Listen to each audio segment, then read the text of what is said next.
Today's super helpful woodworking tip of the day is how to make a caul. Now, caul, let me show you, is when you're gluing something up and you have a piece of wood on there that holds it in place. Helps keep it all nice and smooth as the glue up.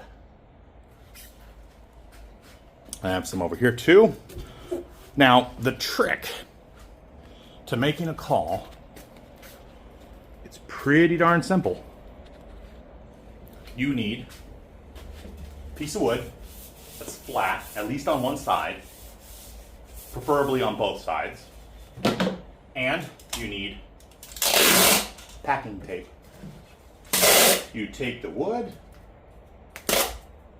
put packing tape on it, and I like to put it on both sides, that way it's more effective. And then, boom, that's all you need. The magic of this is that wood glue will not stick to packing tape. And so when you're doing your glue up,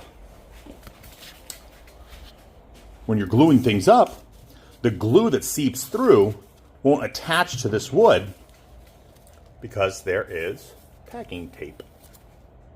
So that is today's fun, quick, simple, easy woodworking tip. Thank you. Have a great day.